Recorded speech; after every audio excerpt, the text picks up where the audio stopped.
so our assignment was to solve a problem that our lab is currently facing.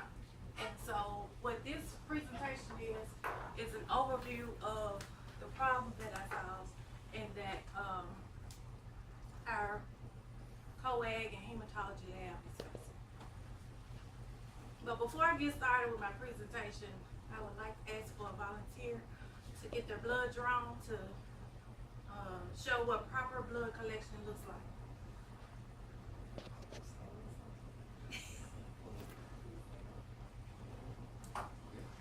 Cricket? Yes. Thank you, son. Right there. Yes. Yeah, we may need more light. Yeah, we may need to.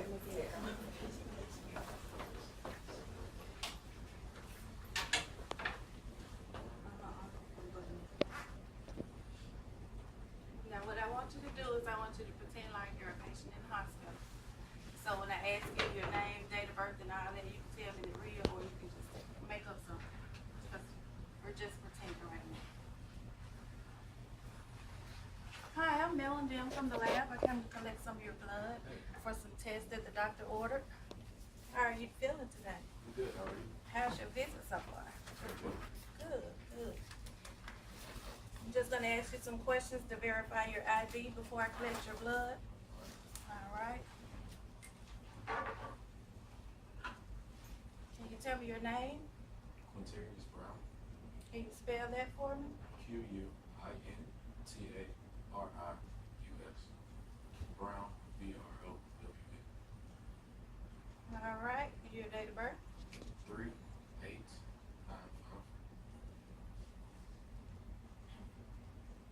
All right. All right. Let me check your armband.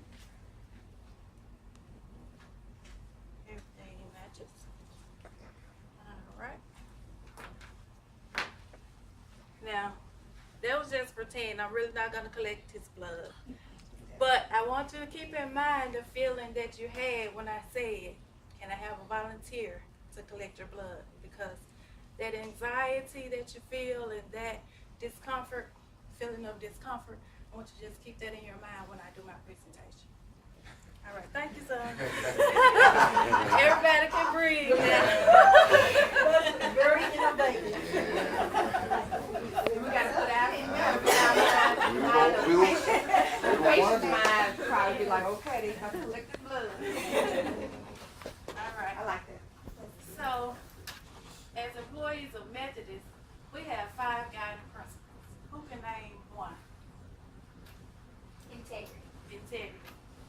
Service, Service. Quality. innovation. Innovation. Team. Teamwork. Very good. Very good. Teamwork.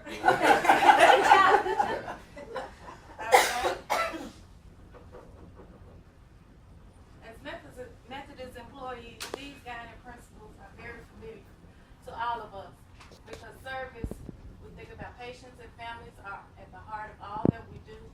Quality, we consistently provide the highest quality of care through safe, proven practices. Integrity, we accept and honor the trust placed in us through our faith-based mission. Teamwork, together we are better. And innovation, we are a learning organization and embrace new ways to get better results. These are the guiding principles that I used for this project as well.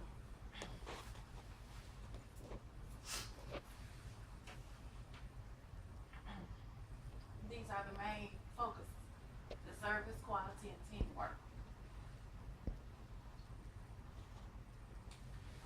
So the problem that our lab was facing was that we had a increased number of unsatisfactory samples. And when I say unsatisfactory, I mean clotted and QNS, or quantity not sufficient samples, that we were receiving in our lab. So that was the problem that I chose to address.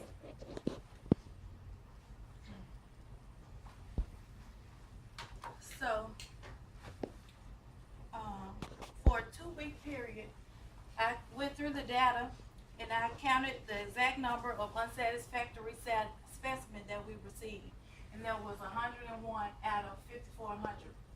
And I was able to identify 2 areas with a high number of infractions, which I have identified as Group A and B. Now, Group C consists of samples that, well, I'll tell you. You remember how when I was collecting with the patient's blood and I identified myself? When we draw blood, we have to identify ourselves as collectors. And so when the tube is received in the lab, if the processor is unable to read or identify what's written on the tube as the specimen collector, we're able to type in the word nurse, and still we're able to process those samples without knowing exactly who they are. So that's what Group C consists of, those patients that I was not able to identify. So we have A, B, and C, and Group A had 144 infractions, Group B had 32 infractions, and Group C had 25. I'm not sure if y'all are able to see those numbers up there.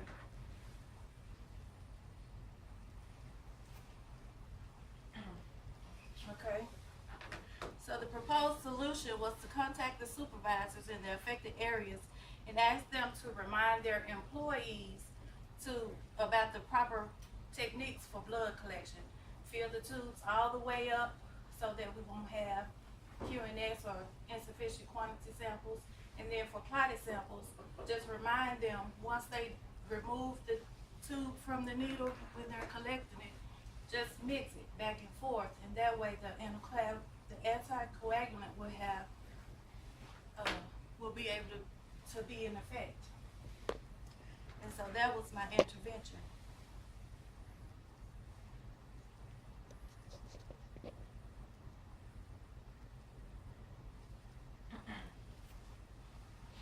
And since Group C was unidentifiable, I was able to use that as my control group with no intervention.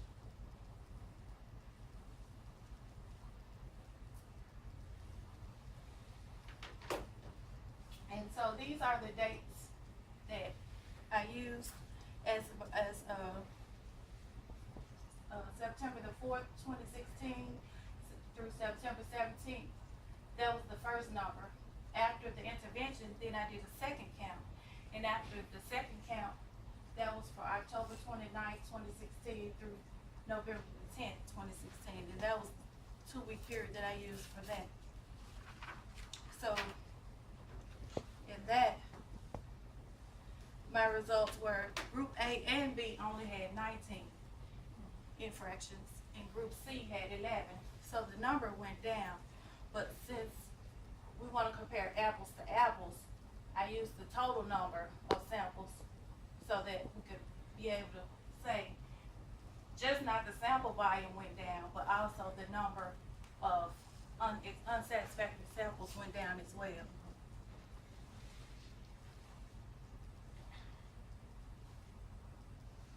So Group A had a reduction of 5%, Group B had a reduction of 2%, and Group C increased by 7% with no intervention. So in summary, our guiding principles and values do work, and the intervention by 1%, it may seem like a small number, but when you think about that feeling that you had, and there was 101 people that had to be restuck, and then it went to 49, that was 51 people who didn't have to be stuck for a second time. So there you have gone down on labor costs, supplies, not to mention that when you stick a person, you open them up to possible infection. So all those things are very helpful. So 1% is a great deal. And that concludes my presentation. Are there any questions? Yes.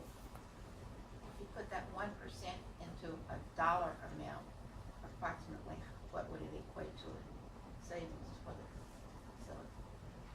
really don't know because I don't know the cost of everything and how much people are paid. But if you count up how much people are paid, then you count up the supply costs, and then if you have infected them, extended stay for that patient, the numbers can get astronomical. So, thank you for that question. Any more questions So you had 101, for the first 2-week period? and then afterwards you had 49. Yes. So, okay, that's an improvement about 48.5, 49%. Well, when you A drop. take it out of the total number, because the Yeah. volume did go down. Right, right. Yeah. So, That's good, that's very good. That was very informative. thank Yeah, you. that's very good. Maybe we need more intervention when it comes We to. do. Yeah, we do. I mean, Continue. 1% is a good deal when you think about 5,000 samples. That's really good. We need more intervention. I'm impressed. I don't hear you talk like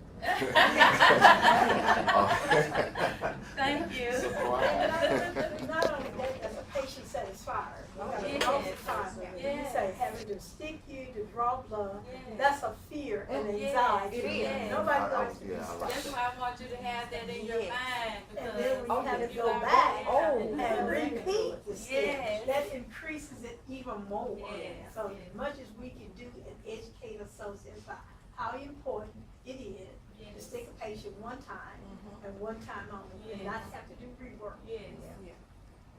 It makes a difference. Really Very good. Great. That's great. You have to do this again. good. So the word again.